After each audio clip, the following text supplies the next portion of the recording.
Welcome back to Bloodstained Backstories, where we delve into the minds of those who altered the course of history through unimaginable acts of terror. Today we peel back the layers of one of America's most chilling chapters, the story of Timothy McVeigh, the man behind the devastating Oklahoma City bombing. What led this former soldier down a path of destruction? How did a deadly ideology transform into the deadliest act of domestic terrorism in U.S. history? And, most haunting of all, could something like this happen again? Brace yourself because once we start unraveling the twisted tale of Timothy McVeigh, you'll realize the echoes of chaos are closer than we think. Let the investigation begin. Timothy McVeigh was born on April 23, 1958, in Lockport, New York. He was the only son of the three children in his family. His parents divorced when he was 10 years old, and he would live with and be raised by his father, William, in Pendleton, New York. Timothy claimed to be bullied in school and he was called such names as Noodle McVeigh, and he imagined retaliating against his bullies one day. People who knew him remembered him as being very shy and withdrawn. It was said that he only had only one girlfriend as a teenager. Later, in an interview with journalists, he told journalists that he did not have any idea how to impress girls. In high school, he took an interest in computers and would hack into the government computer system using a Commodore 64 with the handle The Wanderer, inspired by Dion DeMusy's song. During his senior year of high school, he was named the most promising computer programmer. Timothy's grandfather bonded with him over firearms and he would tell people that he hoped to own a gun shop one day. He would occasionally bring firearms to school to impress his friends. After graduating high school in 1986 by the skin of his teeth, he took an interest in gun rights and the Second Amendment of the Constitution. He would read magazines such as Soldier of Fortune. He attended Bryant and Stratton College for a brief moment, but he would end up dropping out. Timothy would go on to get a job as an armored car guard and would tell his co-workers about his gun obsession. In May 1988, Timothy enlisted in the U.S. Army and attended basic training and advanced individual training in the U.S. Army Infantry School at Fort Benning, Georgia. At a Ku Klux Klan rally, he would purchase a white power shirt that would cause him to be reprimanded by the military. Terry Nichols, who would later help Timothy commit this terrible act, was his platoon guide. When Terry and Timothy were stationed at Fort Riley in Junction City, Kansas, they would meet Michael Fortier, who would later assist in the tragic event as well. Timothy was known to be a top-scoring gunner of the M242 25mm cannon of the Bradley fighting vehicles used in the 1st Infantry Division and would eventually earn the rank of sergeant. After he was promoted to sergeant, he would quickly get a reputation for assigning less than desirable work to black servicemen and using derogatory language towards them. During Operation Desert Storm, Timothy would be deployed to Iraq. He received several service medals when he returned, such as the Bronze Star Medal, National Defense Service Medal, Southwest Asia Service Medal, Army Service Ribbon, and the Kuwaiti Liberation Medal. He had aspirations of joining the U.S. Army Special Forces when he returned home from the Gulf War, but after the second day of the assessment and selection course, he told recruits he had an injured ankle. In 1991, he was honorably discharged from the Army. In 1993, Timothy drove to Waco, Texas to show support during the Waco siege and distributed pro-gun rights literature and bumper stickers saying, "When guns are outlawed, I will become an outlaw."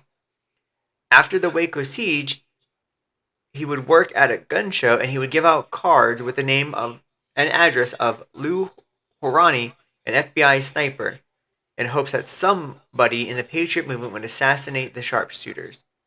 Lon's actions were highly controversial because he shot and killed Randy Weaver's wife as she held an infant child. Timothy wrote many pieces of hate mail to Lon with messages of "what goes around comes around." In April 1993, Timothy went to visit his former serviceman and roommate, Terry Nichols, in Michigan. While watching TV coverage of the Waco siege, Terry and his brother began to teach Timothy how to make explosives by combining household chemicals in plastic jugs. When the Waco compound was destroyed, Timothy became set on taking action. He would become even more radical with his anti-government rhetoric and began to sell Bureau of Alcohol, Tobacco, and Firearms explosive hats with bullet holes in them and flare guns that he said could take down ATF helicopters. He made videos about the Waco incident and the government actions and gave out pamphlets titled U.S. Government Initiates Open Warfare Against American People and Waco Shootout Evokes Memories of Warsaw 43. In 1994, the government imposed new restrictions against firearms, which Timothy believed was a threat to his livelihood. Shortly after, Timothy and Terry started making purchases of ammunition, Shortly after, Timothy and Terry started making large purchases of ammonium nitrate due to rumors that the government would ban it soon. Timothy would share his plan to blow up the federal building with Michael, and he refused to participate in it. He also wrote 2 letters to the Bureau of Alcohol, Tobacco, and Firearms. The first letter was titled Constitutional Defenders, and the second was titled ATF Read. In the letter, he denounced the government officials as fascist tyrants and stormtroopers, and he warned, quote, ATF, you tyrannical motherfuckers will swing in the wind one day for your treasonous actions against the Constitution of the United States. Remember the Nuremberg War trials. On April 19, 1995, Timothy parked a Ryder truck in front of the Alfred P. Murrah Federal Building in downtown Oklahoma. Inside the truck was a bomb he made out of agricultural fertilizer, diesel fuel, and other chemicals. He got out of the truck and lit 2 timed fuses and got into his getaway car. At 9:02 a.m., the bomb exploded. A third of the building was reduced to rubble, and more than 300 nearby buildings were damaged or destroyed.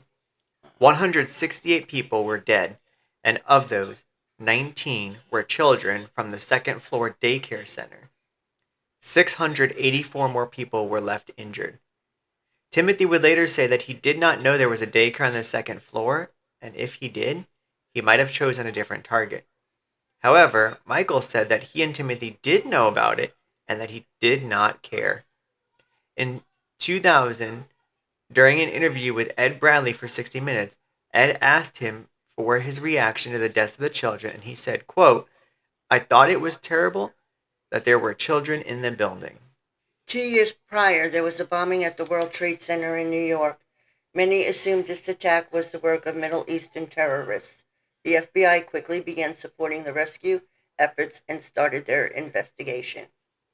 On April 20th, the rear axle of the Ryder truck was located, which had a vehicle identification number on it. The number was traced to the body shop in Junction City, Kansas. Employees of the shop quickly helped the FBI create a composite drawing of the man who rented the van. The drawing was shown around town, and a local hotel employee identified the person as Timothy McVeigh.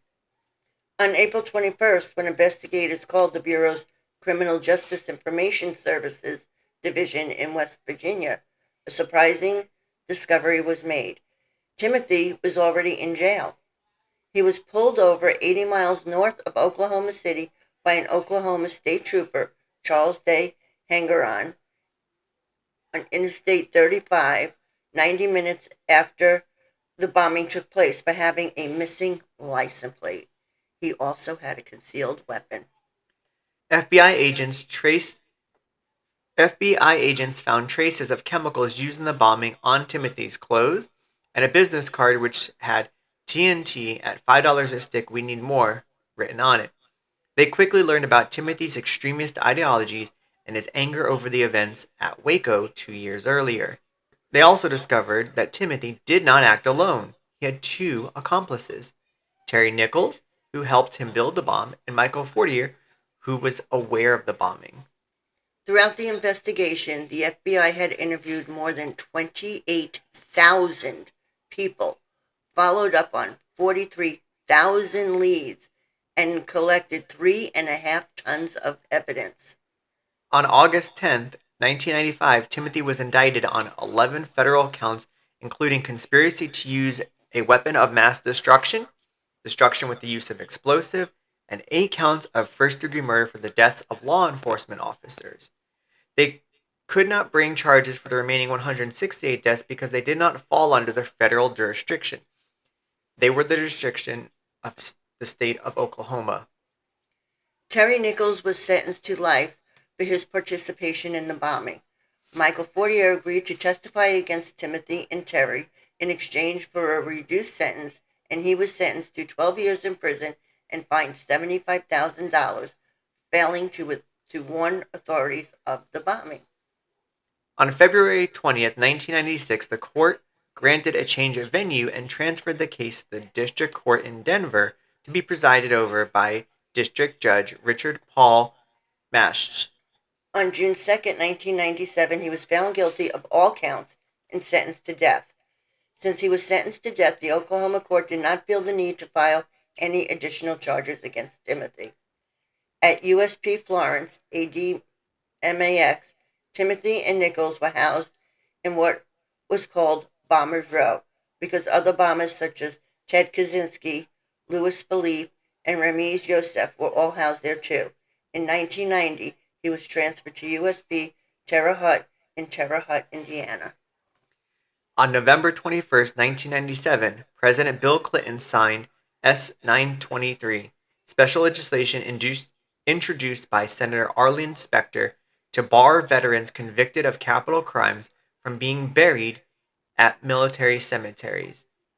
The site of the tragic bombing would be transformed into a memorial called the Outdoor Symbolic Memorial. Timothy's execution date was originally set for May 16, 2001. However, 6 days before his execution, the FBI gave thousands of documents to his attorneys they previously withheld. As a result, the U.S. Army General John Ashcroft issued a 1-month stay of execution. On June 11, 2001, at the Federal Correctional Complex in Terre Haute, Indiana, he was executed by lethal injection.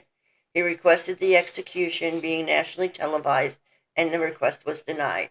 His body was cremated at Maddox Ryan Funeral Home, and his lawyers was given the ashes, who said the final destination of Timothy's remains would remain privileged forever.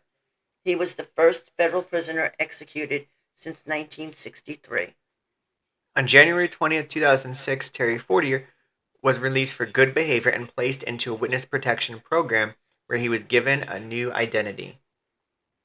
Thanks for tuning in to Bloodstained Backstories. Don't forget to follow us on social media to stay updated, share your thoughts, and connect with fellow true crime enthusiasts. You can catch us anywhere you listen to your favorite podcast, Spotify, Apple Podcasts, or your go-to platform. Make sure to hit that subscribe button so you never miss an episode, and join us next week as we uncover another chilling case. Until then, stay safe and stay curious.